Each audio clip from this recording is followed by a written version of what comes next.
6 Haziran 1944 sabahı, Normandiya kıyılarında dünyanın kaderini değiştirecek bir gün başlıyordu. Binlerce asker, gökyüzünden ve denizden ölümüne bir kararlılıkla o sahillere yönelmişti. Ama bu yalnızca bir çıkartma değildi. Bu, özgürlüğün Avrupa'ya geri dönüş yoluydu. Hitler'in inşa ettirdiği devasa Atlantik duvarı sanıldığı kadar dayanıklı mıydı?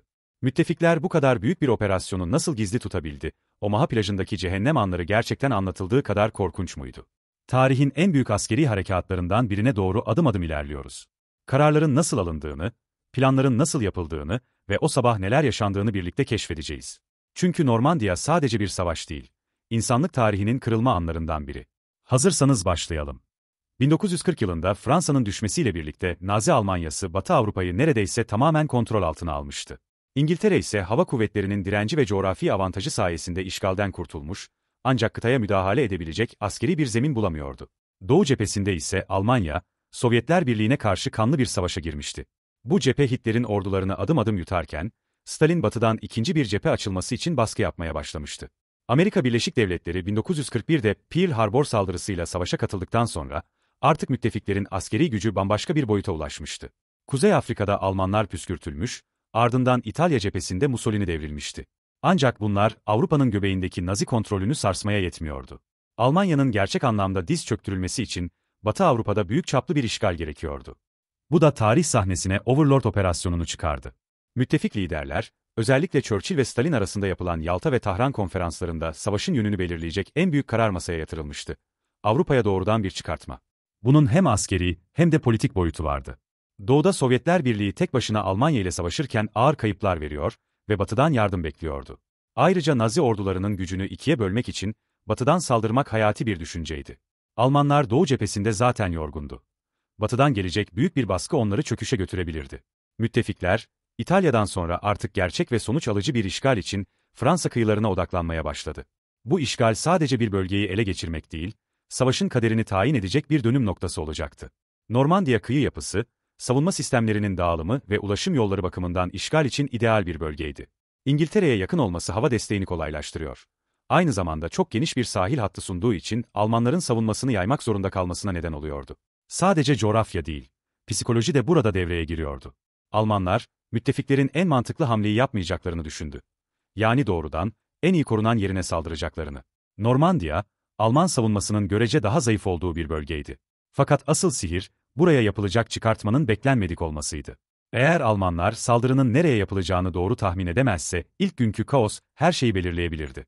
Bu yüzden Normandiya stratejik açıdan sadece bir kıyı değil, düşmanı yanıltmak için kurgulanan büyük bir aklın eseriydi. Pas-de-Calais, Fransa kıyılarının en dar noktasıydı ve İngiltere'den bakıldığında en kısa mesafeyle ulaşılabilen bölgeydi. Coğrafi olarak bakıldığında çıkarma için en mantıklı bölge burasıydı. Hitler ve kurmayları da tam olarak bunu düşündü. Bu yüzden Atlantik Duvarı'nın en ağır savunması bu bölgeye inşa edildi. Siperler, mayın tarlaları, toplar ve tank engelleriyle adeta çelik bir duvar örüldü. Ancak bu tahmin müttefiklerin eline büyük bir koz verdi. Sahte telsiz mesajları, hayali askeri yığınaklar ve hatta General Patton'un hayalet ordusuyla yapılan istihbarat oyunu sayesinde Almanlar çıkartma sabahı hala saldırının Pas-de-Calais yapılacağına inanıyordu. Bu yanıltma, Normandiya'ya çıkarma yapılırken Alman yedek kuvvetlerinin harekete geçmesini günlerce geciktirdi. Savaşın kaderi birkaç sahte tank maketi ve ustaca yazılmış bir istihbarat senaryosuyla değişti. Operasyonun ilk aşamasında hava birlikleriyle düşman hatlarının gerisi karıştırılacak, ardından 5 ayrı plajdan çıkarma yapılacaktı. Utah, Omaha, Gold, Juneau ve Sword. Her plajın farklı bir görevi vardı. Kimi doğrudan limanlara ulaşmayı hedeflerken, kimi iç bölgelere doğru ilerlemenin yolunu açacaktı. Bu planın başarıya ulaşması için her detayın tıkır tıkır işlemesi gerekiyordu. İngiliz istihbaratı ise Nazi casuslarını çift taraflı ajan olarak kullanmayı başardı.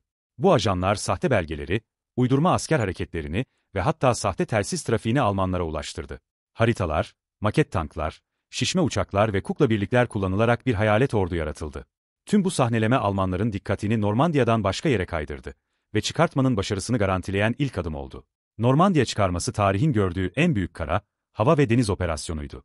Sadece bir günde yaklaşık 156 bin asker Fransa kıyılarına çıkarıldı. Bu sayı birkaç gün içinde 100 binleri buldu. Operasyona 5 bin gemi, 11 bin uçak ve 3 binden fazla tank katıldı. Mühimmat, malzeme ve yedek parçalarla birlikte İngiltere kıyılarında adeta yüzen bir şehir kurulmuştu. Bu devasa organizasyon yalnızca saldırı değil, aynı zamanda sürdürülebilir bir ilerleme için yapılmıştı. Mühendisler sahile çıkan tankların batmaması için özel rampalar, gemiden doğrudan karaya inebilen çıkarma botları ve tank taşıyıcılar geliştirdi. Her şey hesaplanmış, her detay önceden test edilmişti. Normandiya kıyılarında doğal liman yoktu. Müttefikler bunun da hesabını önceden yapmıştı. Melbury limanları adı verilen devasa yapay limanlar, parçalar halinde İngiltere'den getirildi ve Fransa kıyılarına monte edildi. Bu limanlar sayesinde tanklar, kamyonlar, mühimmat ve erzak kolayca sahile indirildi. Fırtınalara rağmen bu limanlar haftalarca işlevini sürdürdü. Bununla da kalınmadı. Savaş araçlarının en temel ihtiyacı olan yakıt için denizin altından İngiltere'den Fransa'ya uzanan bir boru hattı döşendi. Bu sistem günde yüz binlerce litre benzin pompalayabiliyordu. Almanlar bu hattı hiçbir zaman fark etmedi. Bu iki teknolojik başarı çıkartmanın sürdürülebilirliğini sağladı ve müttefik ordularının kıtayı özgürleştirmesini mümkün kıldı. 6 Haziran 1944 sabahı, henüz gün doğmadan önce gökyüzüne binlerce paraşütçü bırakıldı. Amerikan 82. ve 101. Hava Tümenleri İngiliz 6. Hava Tümeni Normandiya'nın iç kesimlerine paraşütle iniş yaptı. Amaçları, çıkarma yapılacak plajların gerisindeki köy ve yolları kontrol altına almaktı. Bu birlikler, köprüleri ele geçirerek, Almanların sahile takviye göndermesini engellemekle görevliydi. Ancak gece karanlığında yapılan bu inişler, tam bir kargaşaya dönüştü. Sis, yoğun hava savunması ve kötü hava koşulları nedeniyle, birçok paraşütçü hedeflerinden çok uzaklara indi. Bazı birlikler bataklıklara düştü. Bazıları Alman hatlarının tam ortasına indi. Buna rağmen dağınık gruplar hızlıca toparlandı ve görevlerini yerine getirmeye başladı. O sabah o kadar çok plansız kahramanlık yaşandı ki, Normandiya'daki zaferin fitilini asıl yakanların onlar olduğu söylenir. Normandiya çıkarmasının başarısı sadece sahile inmekle değil, iç bölgelere doğru ilerleyişin hızına da bağlıydı. Bu yüzden öncelikli hedefler stratejik köprüler, demiryolları ve yol kavşaklarıydı. İngiliz paraşütçüler, Pegasus Köprüsü olarak bilinen önemli bir geçidi ele geçirerek, Almanların karşı saldırılarını geciktirdi. Aynı zamanda Amerikan birlikleri, kilit kasabalarda kontrolü sağladı. Bu yollar sadece müttefik ilerleyişi için değil, Alman birliklerinin manevra yapmasını engellemek için de kritik öneme sahipti. Köprülerin havaya uçurulması veya savunmaya alınması, birkaç saatlik farkın bile cepheyi değiştirebileceği bu operasyonda belirleyici oldu. Paraşütçülerin bu köprüleri sabaha kadar tutması, çıkarma yapılan plajların hayatta kalmasını sağladı. Normandiya kıyısı 5 farklı bölgeye ayrılmıştı. Her sahilin kendine özgü zorlukları ve hedefleri vardı. Utah plajı Amerikan birliklerinin çıkartma yaptığı en batıdaki sahildi. Görev tanımı müttefiklerin lojistik gücünü artırmaktı. Omaha ise en zorlu sahil olarak biliniyordu. Kayalıklarla çevriliydi ve Alman savunması son derece yoğundu. Gold, İngilizlerin hedefiydi. Bayeux kasabasına ilerlemek için açılmıştı.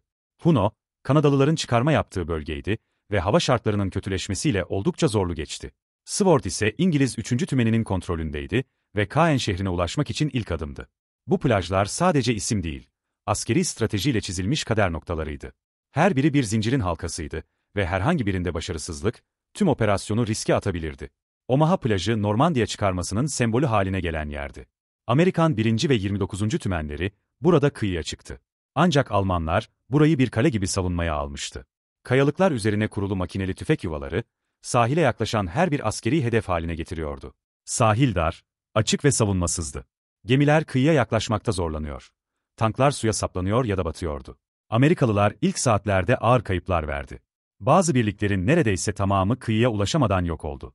Ancak içlerinden bazıları birkaç metre ilerleyip siper kazmayı başardı. Saatler süren çatışmalardan sonra kıyıdaki savunma kırıldı. Binlerce Amerikan askeri hayatını kaybetti. Atlantik Duvarı, Hitler'in Batı Avrupa sahillerini savunmak için inşa ettirdiği devasa bir savunma hattıydı. Norveç'ten Fransa'nın güneyine kadar uzanan bu hat, kıyılara yapılacak çıkartmaları engellemek amacıyla kurulmuştu. Beton siperler, topçu bataryaları, tank engelleri, dikenli teller ve mayın tarlalarıyla doluydu. Özellikle limanların ve boğazların çevresi savunmanın en yoğun olduğu alanlardı. Hitler, bu hattın geçilmez olduğunu düşünüyordu. Fakat gerçek şu ki, Atlantik Duvarı bir fikir olarak güçlüydü ama uygulamada eksikti. Malzeme ve iş gücü yetersizliği bazı bölgelerde savunmanın zayıf kalmasına neden oldu. Normandiya çıkarmasında da bu zayıflıklar kullanıldı. Duvarın psikolojik etkisi büyük olsa da toprağa adım atıldığında belirleyici olan askerdi. Erwin Rommel, çöl tilkisi lakabıyla tanınan usta bir Alman komutanıydı. Normandiya kıyılarındaki savunmanın başına getirildiğinde çıkarmanın kaçınılmaz olduğunu anlamıştı. Bu yüzden Atlantik Duvarı'nı daha da güçlendirmeye çalıştı. Sahillere tank engelleri, su altı mayınları ve patlayıcılar yerleştirdi. Ona göre düşman sahilde durdurulmazsa, iç bölgelere girildiğinde artık zafer mümkün olamazdı. Ancak Rommel'in planlarının çoğu hayata geçirilemedi. Hitler, Tank birliklerinin sahile yakın konuşlandırılmasına izin vermedi. Komuta zinciri karışıktı. İstihbarat yetersizdi. Üstelik çıkarmanın başladığı gün Rommel, karısının doğum günü için Almanya'daydı. Bu gecikme sahil savunmasının hızla çökmesine neden oldu. Rommel'in öngörüleri doğruydu ama elindeki imkanlar sınırlıydı. Başarısızlığın en büyük nedeni merkezi, otoritenin savaş alanına olan uzaklığıydı. Normandiya çıkarması başarıyla tamamlandıktan sonra, asıl zorlu mücadele iç bölgelere ilerlerken başladı. Fransız kırsalı yüksek çitlerle çevrili tarlalar, taş köy evleri ve dar yollarla doluydu. Bu doğal yapı Alman savunması için adeta bir avantaja dönüşmüştü. Müttefik askerleri her köyü tek tek almak zorundaydı. Zira Alman birlikleri köy meydanlarında makineli tüfek mevzileri kurmuş, evlerin içine keskin nişancılar yerleştirmişti. Bazı kasabalar birkaç gün süren yoğun çatışmalarla alındı. Bu çatışmaların her biri çıkarmanın ikinci aşaması olarak görülüyordu. Fransız direnişi de yer yer bu sürece katkı verdi. Ancak köyler ve kasabalar Almanların elinden alınırken, sivil kayıplar da kaçınılmaz hale geldi. Bu nedenle savaş sadece askeri değil, insani bir trajediye de dönüştü. Her temizlenen köy, hem bir başarıydı, hem de geride yıkımın izlerini bırakıyordu. Alman ordusu Normandiya'daki çıkarma sonrasında tamamen pasif değildi. Özellikle kara birlikleri ve elit panzer tümenleri çok sert karşı saldırılar düzenledi. Kaplan ve Panter tankları, dar köy yollarında pusular kurarak müttefik zırhlı birliklerine ağır kayıplar verdirdi. Özellikle Caen çevresinde yaşanan tank savaşları tarihe geçti. Almanlar bu karşı saldırılarla Normandiya çıkarmasının genişlemesini durdurmayı amaçlıyordu. Ancak hava üstünlüğünü elinde bulunduran müttefikler, panzer birliklerinin hareketlerini büyük ölçüde sınırlandırdı. Bombardıman uçakları Alman takviyelerini yollarda imha etti. Buna rağmen bazı bölgelerde, örneğin Mortain gibi dar geçitlerde Alman savunması saatlerce, hatta günlerce ilerlemeyi durdurmayı başardı. Direnişin şiddeti savaşın bu aşamasının çok daha çetin geçtiğini gösterir. Normandiya artık sadece bir çıkarma sahası değil, şehir savaşına dönüşen bir cepheydi. Panzerler taktik başarılar kazansa da savaşın genel gidişatını durduramadılar. Lojistik sıkıntılar büyüdü, mühimmat ve yakıt sıkıntısı had safhaya ulaştı. Hitler cephede esnek manevralara izin vermeyerek, generallerini sonuna kadar savun emriyle kilitledi. Bu da birçok Alman tümeninin kuşatılmasına ve imha edilmesine yol açtı. En dramatik örnek ise, Falaise cebi olarak bilinen kuşatma bölgesinde yaşandı. On binlerce Alman askeri bu bölgede kıstırıldı. Müttefikler, batıdan ve güneyden kuşatma manevraları yaparak geri çekilen Alman birliklerini tuzağa düşürdü. Ormanlar, dar vadiler ve yoğun bombardıman Alman ordusunun birlik olarak geri çekilmesini neredeyse imkansız kıldı. Geri çekilen askerler dağınıktı. Moralleri düşüktü ve ikmal hatları kesilmişti. Bu geri çekiliş artık Batı cephesinin çöktüğünü gösteriyordu. Fransa'nın iç bölgeleri savunmasız kalmıştı. Almanlar için Normandiya'dan sonra artık sadece zaman kazanma savaşı başlamıştı. Normandiya zaferinden birkaç hafta sonra müttefikler artık Fransa'nın kalbine doğru ilerlemeye başlamıştı. Paris, Hitler'in emirlerine göre savunulmalıydı. Hatta şehrin işgal edilemeyecek duruma gelmesi için yıkılması bile gündeme gelmişti. Fakat Alman general bu emri yerine getirmedi. Paris'i savunmak yerine şehri teslim etmeyi tercih etti. Bunun arkasında hem askeri çıkmaz hem de Fransız halkının başkaldırısı vardı. Fransız direnişçiler çıkarmanın ardından şehirde ayaklandı. Direniş, artık açık bir halk hareketine dönüşmüştü. 25 Ağustos 1944'te Paris özgürlüğüne kavuştu. Şehirde halk sokaklara döküldü. Nazi bayrakları indirildi. Fransız bayrağı her yere asıldı. Artık hedef Almanya'nın kalbiydi. Normandiya, Paris'in anahtarıydı. Paris ise Berlin'e giden yolun ilk durağıydı. Bugün o sahiller sessiz. Rüzgar, yıllar öncesinin fısıltılarını taşıyor. Belki bir asker çantasından çıkan mektubu, belki bir çocuğun savaşta yitirdiği babasını. O yüzden Normandiya'yı anlamak sadece geçmişi değil, geleceği de sorgulamak demektir. Çünkü tarih sadece olanları anlatmaz. Ne olmaması gerektiğini de hatırlatır.